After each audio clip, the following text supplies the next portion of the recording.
My name is Ava Reynolds, I'm 28 years old, and the moment that finally changed my life happened during a Thanksgiving dinner that looked perfect to everyone except me.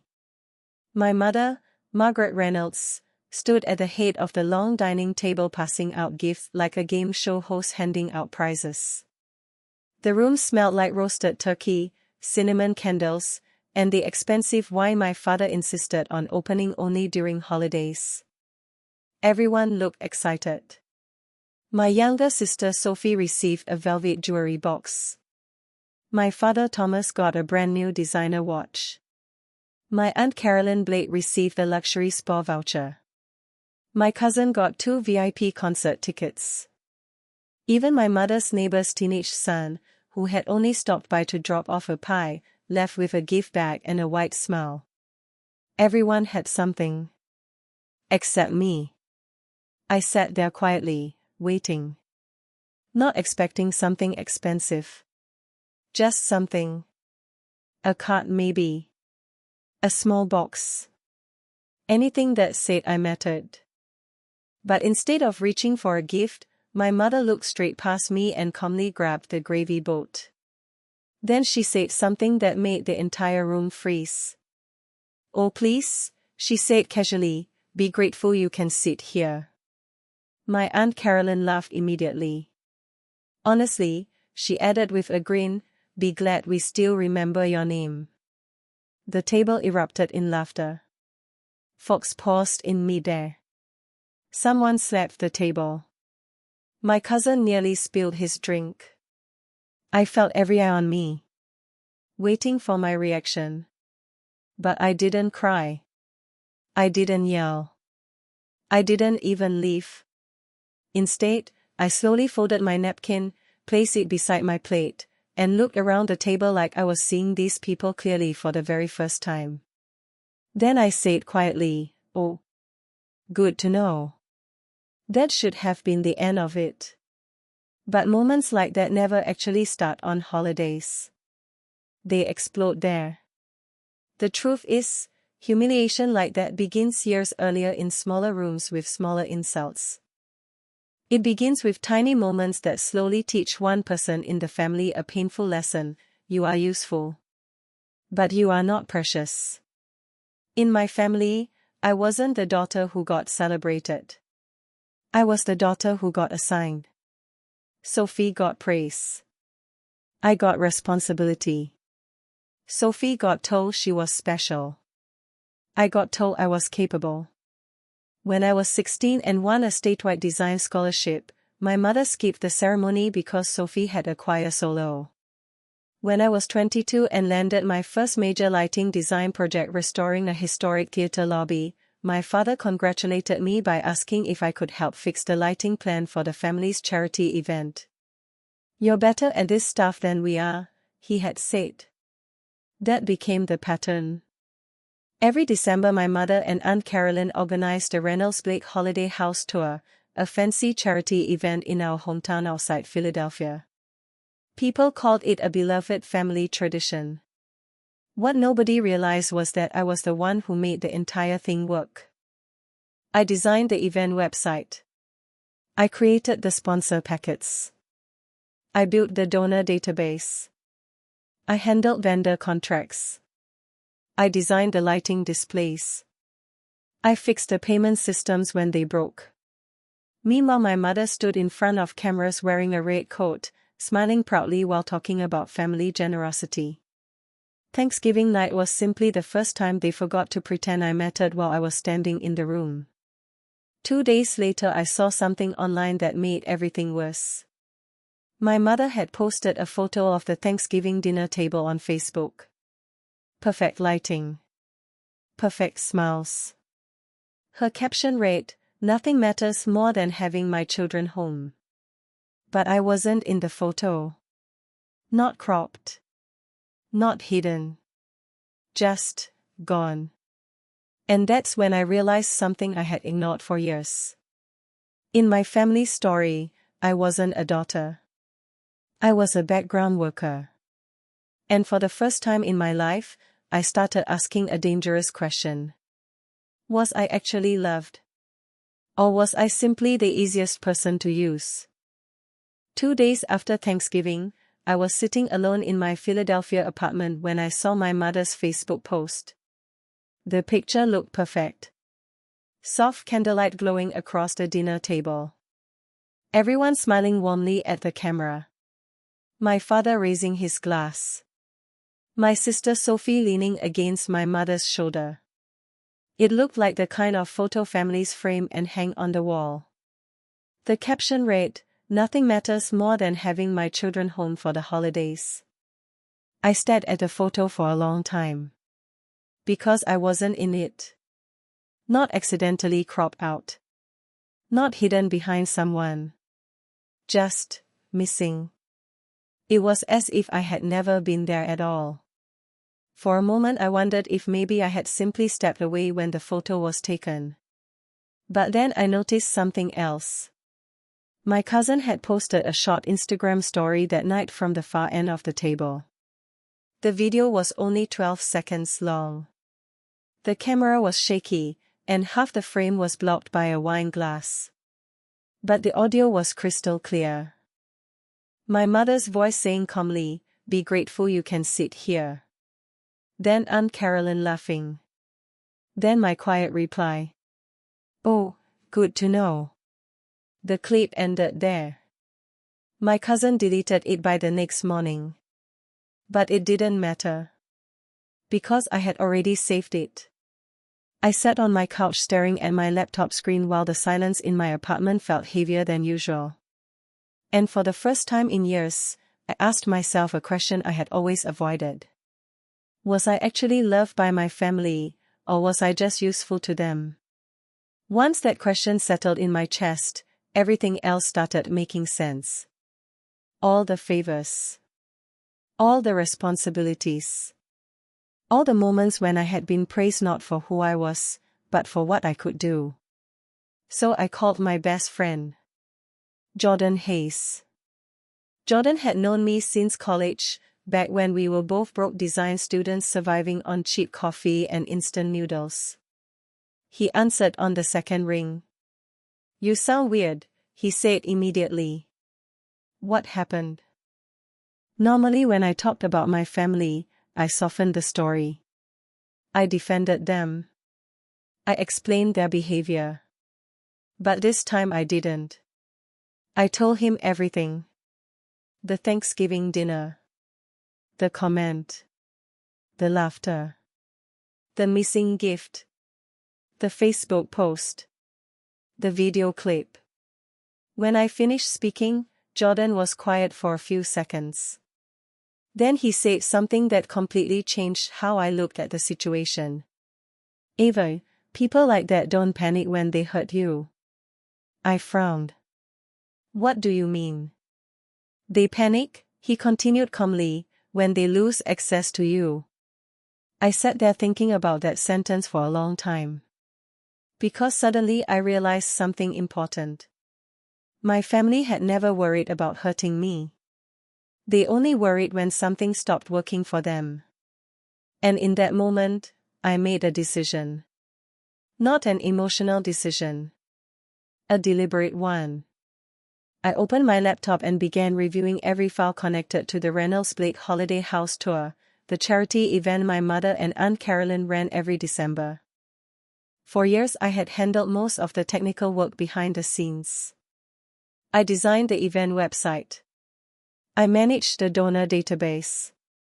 I created the sponsor presentation decks. I coordinated with vendors. I built the payment portal that processed ticket sales and donations. At the time, I had done it because I wanted to help my family. Now I realized something shocking. Almost everything was connected to my business accounts. My company email. My web hosting service. My payment processing system. Even the donor portal had been built under my design firm's license. Without me, the entire operation would stall. So I drafted one calm, professional email. No anger. No insults. Just facts. Effective immediately, I was withdrawing from all planning, design, vendor coordination, web administration, and donor communication related to the Reynolds Blake Holiday House Tour and Winter Scholarship Auction. Any future use of my designs, systems, accounts, or name was not authorized. Then I copied several people on the email. The event committee chair, the printing company, the florist, the venue manager, and the payment processor. I clicked send. Then I did something even more important. I muted my family group chat, turned off my phone, and made one final decision. I would not be coming home for Christmas. For years I had tried to earn tenderness from people who only rewarded usefulness. But once you see that pattern clearly, it becomes impossible to ignore. And deep down, I knew something else too. The moment my family realized they could no longer use my work, that was the moment they would finally start panicking. And that moment was coming very soon. The first response to my email didn't come from my mother. It came from my sister. Of course it did. Sophie Reynolds had spent her whole life being the soft, friendly voice of our family whenever something uncomfortable happened. 8 minutes after my email went out, my phone lit up with her message. Sophie, Ava, what are you doing? Mom says you're overreacting and embarrassing everyone. I stared at the word embarrassing for a long moment. That had always been the rule in my family. Their behavior was private. But my reaction was public. I typed back slowly. I'm not embarrassing anyone. I'm simply refusing to keep my work under people who don't respect me. 3 little dots appeared on the screen, showing Sophie was typing. Then they disappeared. No reply. 30 minutes later my inbox chimed. It was the florist who had worked with us for years. Her message was polite but confused. Hi Ava, I just saw your email. Unfortunately, I can't process this year's installation invoices until the new authorized event coordinator is confirmed. The billing system has always gone through your design portal. I leaned back in my chair. That didn't surprise me. Another email arrived 10 minutes later. This time from the printing company. Hi Ava, we've been waiting on final approval for the sponsor booklets. If you're no longer managing the project, could you please let us know who is? Then another message came. This one from the house tour logistics coordinator. And another from the scholarship treasurer. Every single message said the same thing in different words. They had assumed I was the person running the event. Because my name was everywhere. On the planning deck. On the donor website. On the vendor approvals. On the sponsor presentation files. That was when a strange realization hit me. My family hadn't just been using my labor behind the scenes. They had been using my credibility as part of their public image.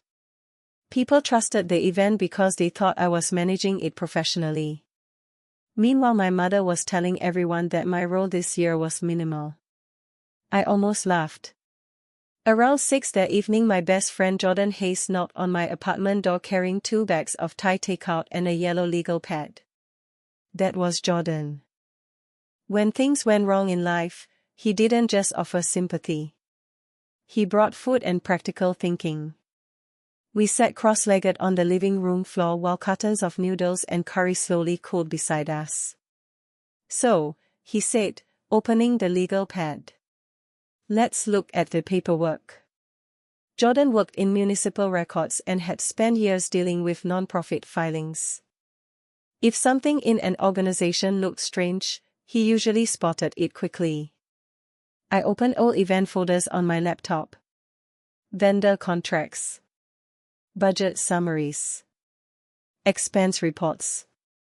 Archived invoices. At first everything looked normal. But the longer we examined the files, the stranger things started to appear. Jordan tapped the screen at one point. "Hold on," he said. "What?" I asked. He pointed at 2 reimbursement forms. They were both submitted by Aunt Carolyn Blake. Both for the same floral installation. Both approved under different expense categories. "Is this the same vendor?" Jordan asked. I nodded slowly. "It is." He frowned. "That means the event paid for the same flowers twice." I felt a tight knot form in my stomach. We kept going. Another document caught Jordan's attention. Several charges listed under donor hospitality expenses. Salon services. Boutique clothing. A hotel stay the weekend after the event. Jordan raised an eyebrow. "Were donors staying at that hotel?" "No," I said quietly. He looked at me carefully. "Then who was?" I already knew the answer. My mother. The deeper we looked into the files, the worse it got.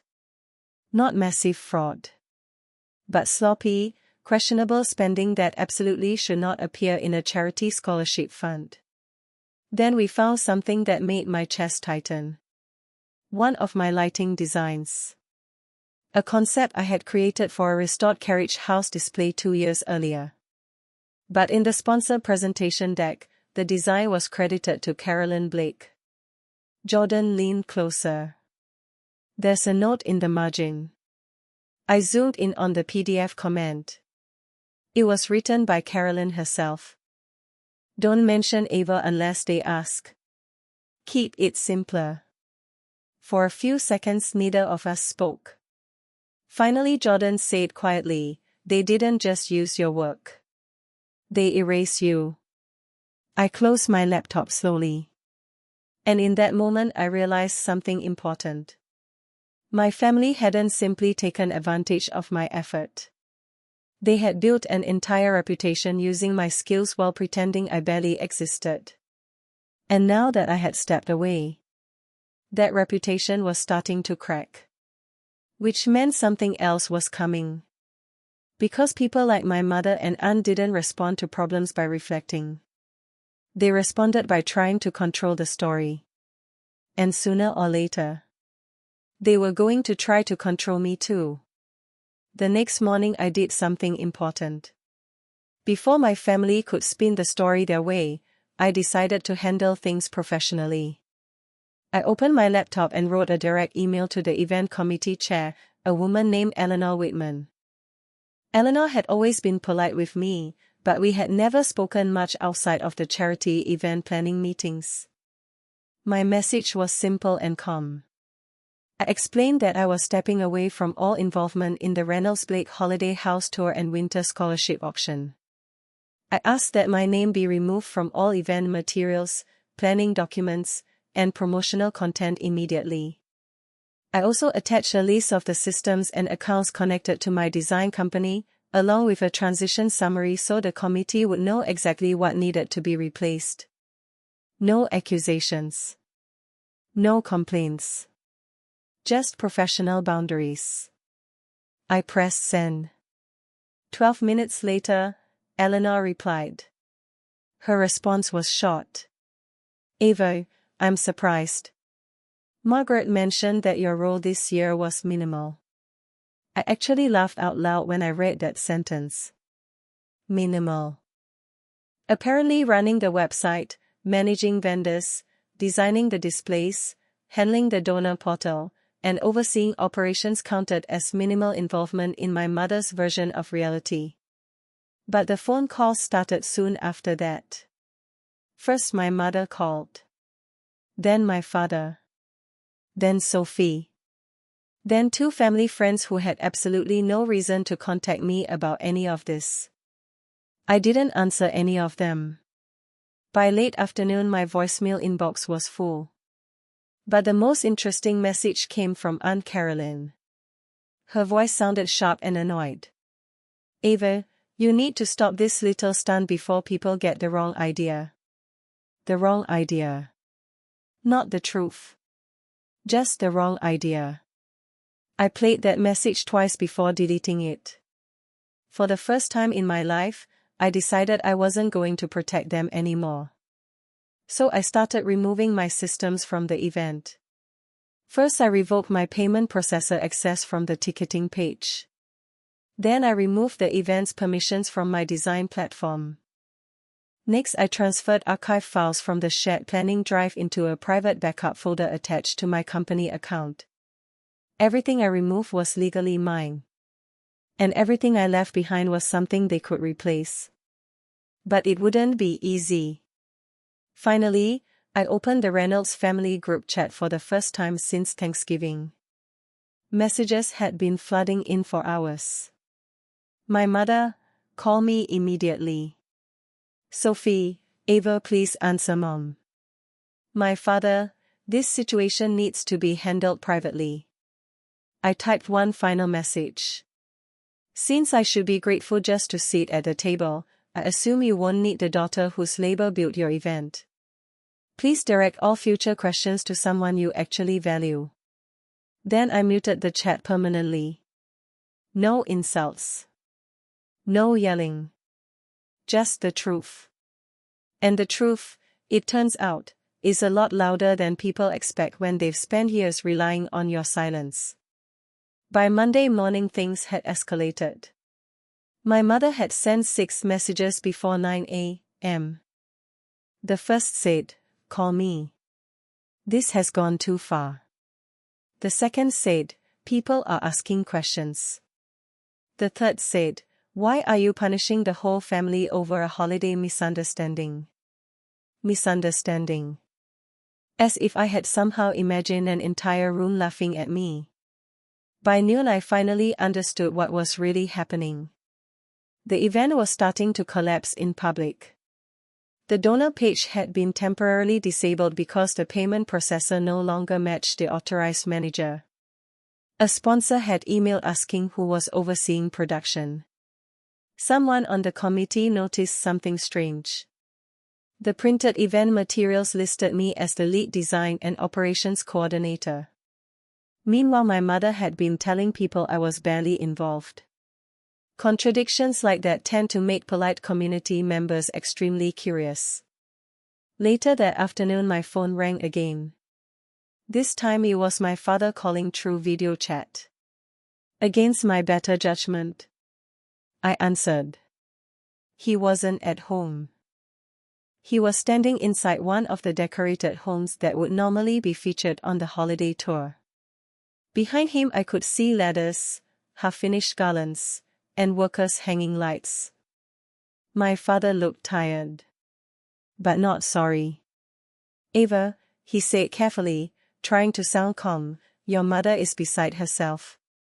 We need to sort this out quietly." Quietly. There it was again.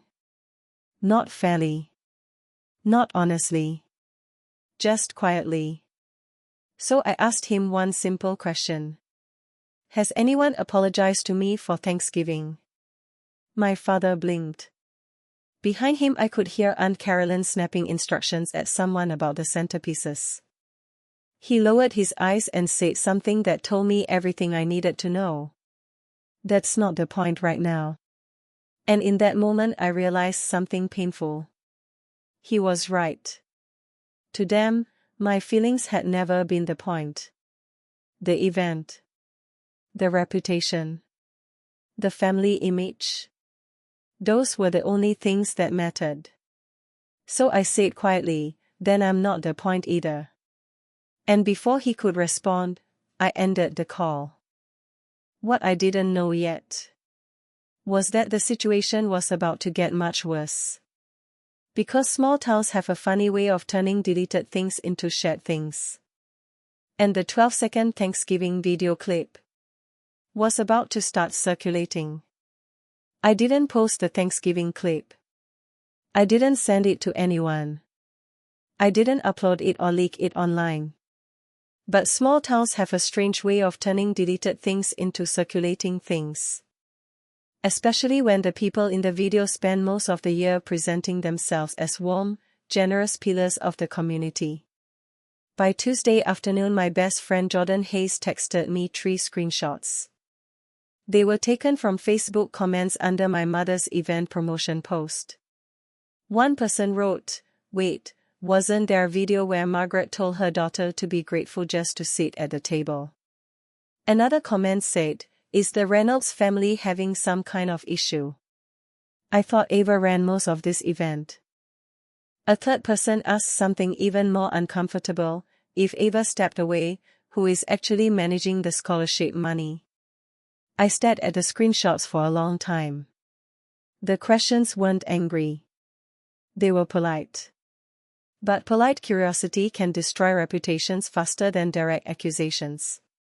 Because once people start asking questions, they start looking for answers. And answers tend to reveal things. My mother responded the way she always did when control slipped from her hands. She started telling relatives that I was stressed. Then the story became that I was exhausted. By the end of the day, she was telling people I was not myself lately. It was a strategy she had used many times before. You don't have to call someone crazy directly. You just suggest that they're emotional enough that their version of events can't be trusted. I almost laughed when I realized what she was doing. For years that tactic had worked on me. But not anymore. Late that night, my phone buzzed with another message from Sophie. "Sophie, Mom's been crying all day. Aunt Carolyn says you're trying to destroy the family." I typed back slowly. "Me, no. I'm refusing to keep holding things together for people who only notice me when something breaks." The typing dots appeared on the screen. Then disappeared. Then appeared again. Finally, Sophie sent another message. "I didn't know your name was on all of it." I read that sentence twice. Because Sophie had benefited from the system my whole life. But maybe she really hadn't understood how it worked. Maybe she had never needed to. She had always been the daughter who was celebrated. Not the one who carried the workload quietly in the background. The next morning, my mother left a voicemail that revealed something important. Her voice sounded tight with anger and embarrassment. "You have no idea how humiliating this is for me. Not painful. Not unfair. Humiliating." That word told me everything. She wasn't upset about hurting me. She was upset about losing control of the image she had built. And suddenly I knew exactly what would happen next. My family wasn't going to reflect. They weren't going to apologize. They were going to mobilize. Because in families like mine, shame doesn't lead to accountability. It leads to defense. They would show up. They would pressure me. They would try to force everything back into place. I remember sitting on the edge of my bed that night thinking about something Jordan had said earlier in the week. People like that don't panic when they hurt you. They panic when they lose access to you. And access was exactly what they were about to lose. For years I had been the person who quietly fixed everything. Technical problems. Vendor issues. Design emergencies. Payment system crashes. Whenever something broke, they called me. And I fixed it. But now the event systems were disconnected. The payment portal wasn't working. Sponsors were asking questions. Committee members were confused. The entire operation was wobbling. And for the first time, I wasn't rushing in to save it. I knew the moment was coming when they would try something more direct. When polite messages wouldn't work anymore. When phone calls and emotional manipulation would stop being enough. I just didn't know when. That answer arrived 4 days later. It was Saturday afternoon. Cold enough outside that the air made every sound sharper. I was reorganizing a supply cabinet in my apartment when I heard a loud knock at the front door. Not a normal knock. Not the polite tap of a neighbor. This was pounding. Hard. Fast. Demanding. Then I heard a voice through the wood. A voice I knew instantly. Ava. Open the door right now. My stomach dropped. Not because I was afraid, but because I recognized that tone.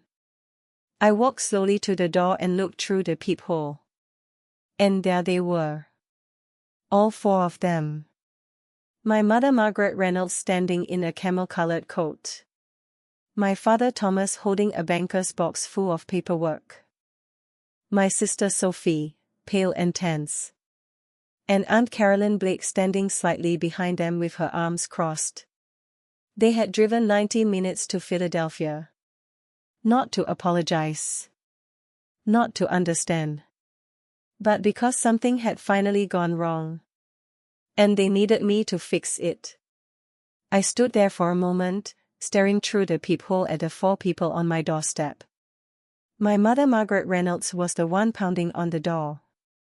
Ava, she shouted again. Open this door right now. Beside her stood my father Thomas, holding a banker's box filled with paperwork. My sister Sophie looked pale and uncomfortable, while my Aunt Carolyn Blake stood slightly behind them with her jaw tight and her arms crossed. They had driven 90 minutes to Philadelphia. Not to apologize. Not to ask how I was. But because something in their world had started collapsing. I already knew that.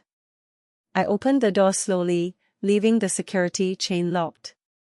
You need to leave, I said calmly. My mother's face immediately twisted into an expression of urgency. Ava, please. We need to talk. Just open the door. My father lifted the banker's box slightly, as if the stack of papers explained everything. Before I could answer, Aunt Carolyn spoke sharply. The committee has frozen reimbursement approvals, she said. Eleanor thinks there are discrepancies. We just need to clear a few things up. There it was. Not we're sorry. Not we were wrong. Just we need to clear this up. I looked at the box and understood immediately. They needed signatures. Approvals. Explanations. Maybe even someone to blame. My mother lowered her voice, suddenly softer. Please, Ava. Not out here. I almost laughed. Public humiliation had never bothered them before when it was happening to me. But now that the embarrassment belonged to them, privacy suddenly mattered. I unlatched the chain and opened the door fully. They stepped inside my narrow foyer, bringing cold air and expensive perfume with them. But I didn't invite them to sit. I stayed standing.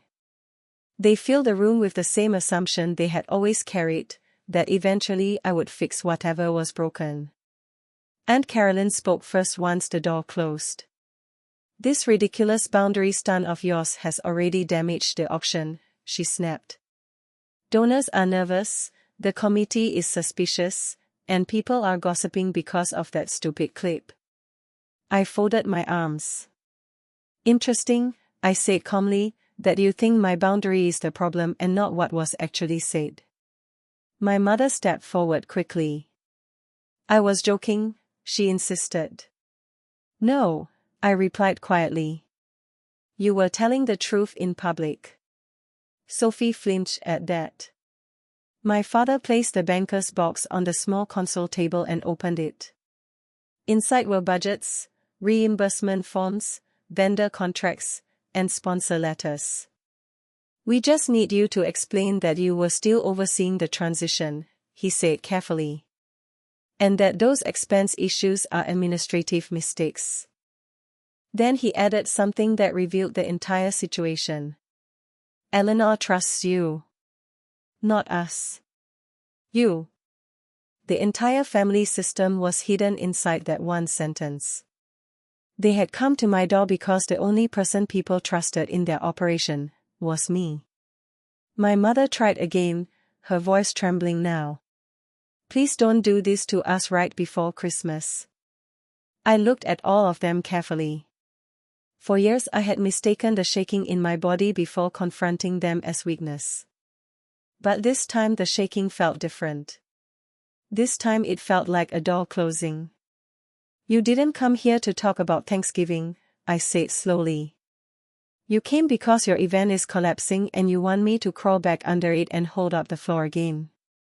For God's sake, stop being dramatic, Aunt Carolyn snapped. I looked directly at her. No, I said calmly. You stop pretending this is love. The room went quiet. My mother sat down suddenly on the edge of a chair, pressing one hand against her chest like she was the injured one. My father stayed near the paperwork. Sophie hovered near the hallway. Aunt Carolyn started pacing back and forth.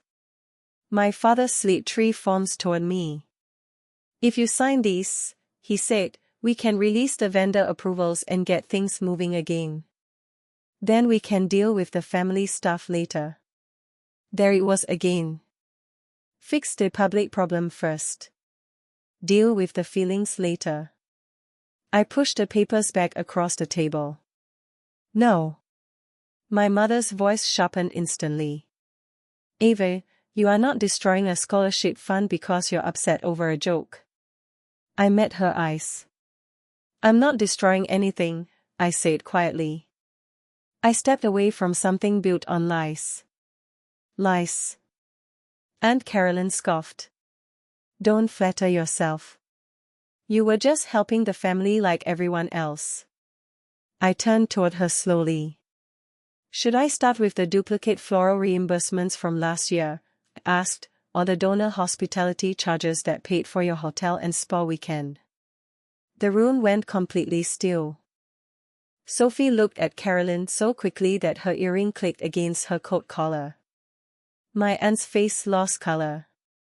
My father muttered softly, Ava, but I wasn't finished. I walked to my desk, opened a folder, and placed several printed documents on the coffee table. I have the invoices, I said calmly. The payment logs. The admin export records from my design system. Then I added one more thing. I also have the sponsor presentation where one of my lighting designs was presented as Carolyn's idea, with a note saying not to mention my name unless someone asked. My mother stood up immediately, furious. You went digging through family records. No, I replied evenly. I worked. That's how I found them. And suddenly they all realized something important.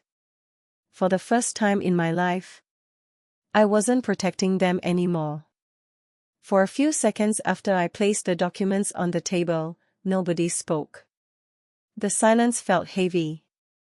My father Thomas Reynolds rubbed his forehead slowly, staring at the papers like they might somehow disappear if he didn't look directly at them. My Aunt Carolyn Blake was the first one to recover.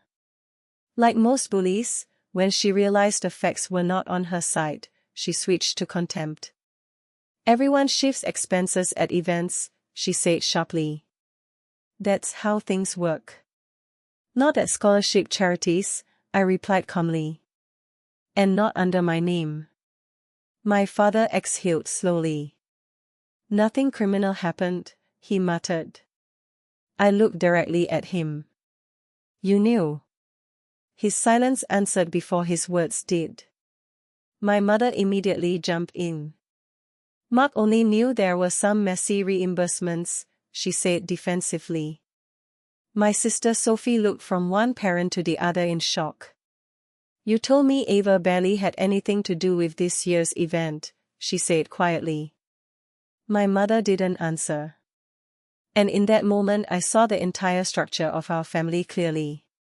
Stories arranged for convenience. Truth adjusted depending on who needed to look good. Carolyn pointed a finger at me. You're trying to ruin your own mother over paperwork. I laughed once, without humor. No, I said. I'm refusing to save someone who laughed when I was humiliated and then kept using my name to make herself look respectable. My mother's eyes filled with tears. After everything I've done for you, she said. I interrupted her before she could finish the sentence. That's exactly the problem, I said quietly. Everything with you is a debt. She frowned. What? Meals are debt, I continued. Help is debt. Love is debt. And whenever I ask for basic respect, you send me the bill. Carolyn rolled her eyes. People donate because this looks like a good family, she snapped. Margaret is warm, Sophie is charming, and you look serious and competent. You make people trust us. She jabbed her finger toward me. We needed you to act like part of the family. Sophie sucked in a breath. My mother immediately snapped, Carolyn. But it was too late. The truth had finally been spoken out loud. Not daughter. Asset. Not family. Credibility. I felt strangely calm. Thank you, I said quietly. That's the most honest thing anyone in this family has said in years. Then I told them something they hadn't expected. I already contacted the committee chair, I explained. I resigned from the event and requested an independent financial review. My mother stared at me in disbelief. How could you do that to your own family? She whispered. I met her eyes. How could all of you build this on my back? I asked, and still laugh when I was handed nothing at your table. My father slowly sat down. I should have stopped this years ago, he said quietly. Maybe that confession would have meant something once. But it came only after the system had collapsed. Sophie started crying softly. Not dramatic sobs. Just quiet tears from someone realizing that the story she believed about her family might not be true. I didn't know, she said. I believe you, I replied. But you never asked. Then I walked to the front door and opened it. You don't get to call it love when what you really mean is excess, I said. Take your papers and go. Carolyn muttered something under her breath and walked out first. My father gathered the paperwork slowly. My mother hesitated for a moment before standing up. Sophie was the last one to leave. At the doorway she looked back at me like she hoped I might say something that would magically fix everything before Christmas. But I didn't. Some things should not be fixed quickly. Some things should finally be allowed to break. The fallout came faster than anyone expected. The event committee launched a financial review. Within 2 weeks the Reynolds Blake holiday house tour was postponed. Soon after, it was restructured under independent management. Which was polite community language for saying that my mother and Aunt Carolyn had lost control of the event. Carolyn quietly resigned from the civic board before she could be removed. My mother stepped down as chair of the scholarship committee. The perfect holiday image she had spent years building disappeared almost overnight. My father left me 2 voicemails apologizing. For once they were about me. Not a task. Not a request. Just an apology. I didn't call back right away. Apologies that arrive only after public collapse are not worthless. But they are not enough on their own either. A few days before Christmas, Sophie asked to meet me for coffee. We met at a small bakery downtown. She didn't wear makeup. She didn't offer excuses. I thought favoritism meant being loved more, she said quietly. I didn't realize it also meant making you carry everything. That was the first apology in the entire situation that didn't sound like self-defense. I told her rebuilding our relationship would take time. She nodded. I understand. That Christmas I stayed in Philadelphia with Jordan and a few friends from work. We ate lasagna on mismatched plates and laughed until midnight. For the first time in years, the holiday felt peaceful. A few weeks later, a board member from the scholarship committee recommended me for a major lighting installation project at a restored opera house. I got the contract in January. The irony wasn't lost on me. The family who treated me like I should be grateful just to sit at their table ended up losing an entire reputation because they couldn't manage one simple thing: basic respect. Months later, my mother sent me a handwritten letter. Not a text. Not a voicemail. A real letter.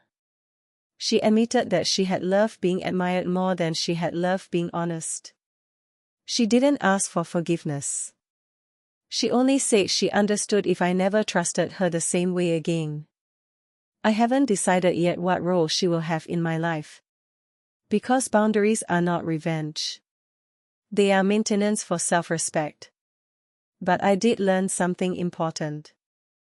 Being the dependable one in a broken family can feel noble. But if your love is only welcome when it comes with labor, you are not being cherished. You are being managed. And the moment I stopped confusing excess with affection, everything changed.